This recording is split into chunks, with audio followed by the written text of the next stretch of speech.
They are saying Amit buys few gram of gold at the poles as per instruction of one of his friends.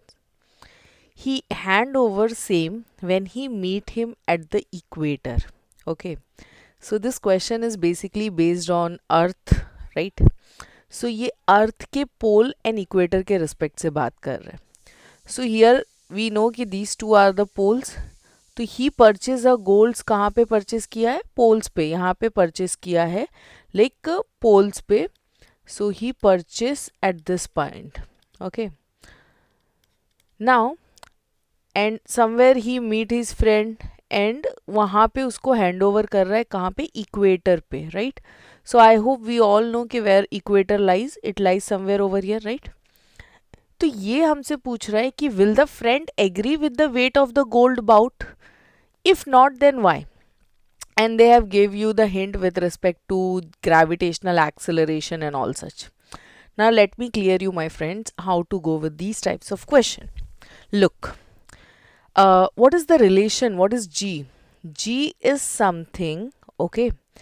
G is gravitational acceleration. I hope you all know कि weight जो है ये किसके ऊपर depend करता है? Gravity के acceleration पे डिपेंड करता है.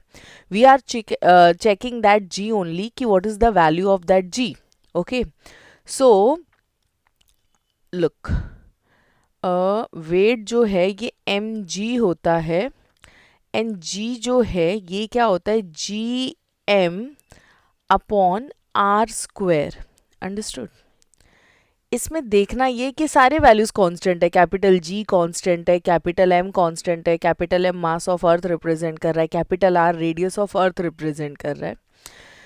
सो ये जो रेडियस ऑफ अर्थ है, हमें लगता है कि ये एग्जैक्टली मतलब अर्थ एकदम स्पेरिकल है.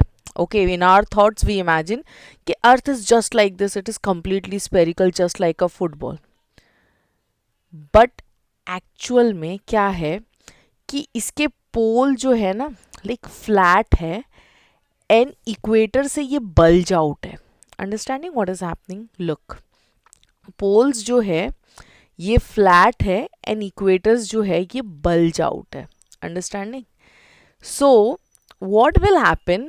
लुक, अब लेट्स से कि ये सेंटर है और ये मेरा रेडियस है. समझ रहे हो? ये रेडियस किस पे है? इक्वेटर पे है. तो पोल का जो रेडियस है ये छोटा होगा, बहुत ज़्यादा छोटा नहीं है, माइनर डिफरेंस है. Understanding? Still I will be representing, इसको मैंने कुछ आर हाइफन से यहाँ पे रिप्रेजेंट कर दिए. सो हमें ऐसा लगता है कि दोनों सेम है, values are exactly similar, but actually it is not. जो पोल है उस पे अर्थ थोड़ा सा फ्लैट है, ऐसे दबा हुआ है. सो उसका रेडियस ऑटोमेटिकली छोटा हो गया एंड इक्वेटर बल्ज आउट है. तो इक्वेटर का रेडियस जो है वो क्या है? स्लाइटली सा बड़ा है. अंडरस्टैंडिंग? तो जहाँ रेडियस बड़ा होगा, you see this relation inversely proportional है. तो अगर रिलेशन इन्वर्सली प्रोपोर्शनल है तो इसका मतलब ये है कि अगर रेडियस बड़ा है तो ग्रेविटी का एक्सेलरेशन क्या होगा? छोटा होगा. एंड इफ ये छोटा है तो एक्सेलरेशन क्या होगा? बड़ा होगा. तो जब ये पोल पे परचेस करेगा तो जी छोटा है. Understanding?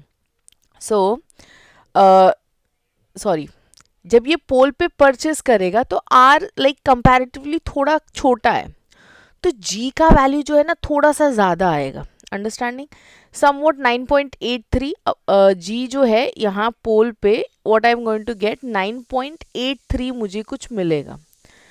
Same thing when I check at equator तो somewhat you will be getting 9.78 का रेंज यहाँ पे तुमको कुछ मिलेगा.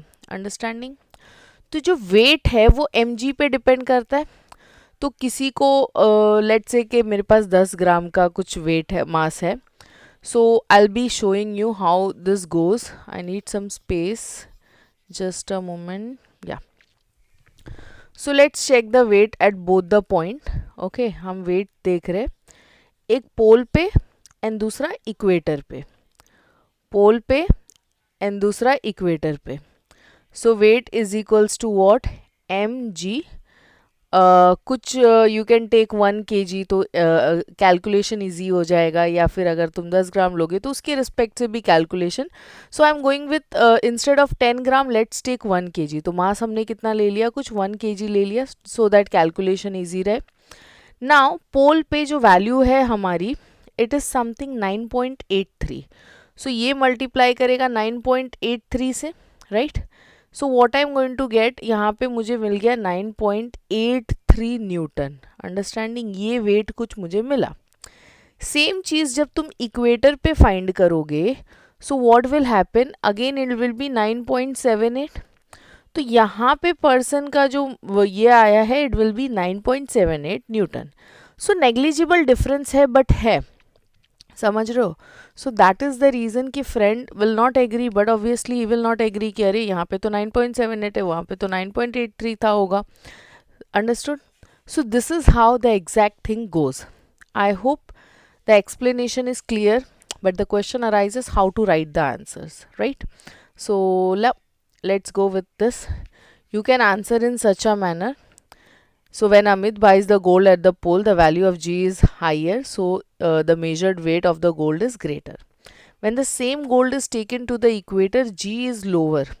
Therefore, for same gold, the measured value of the equator will be less than the weight at the poles. As a result, Amit at the equator will observe that weight is less than the recorded at the poles, and he will not agree. Understood? I hope solution was clear to you all. In case if you have any doubt, so you can reach to us. Thank you.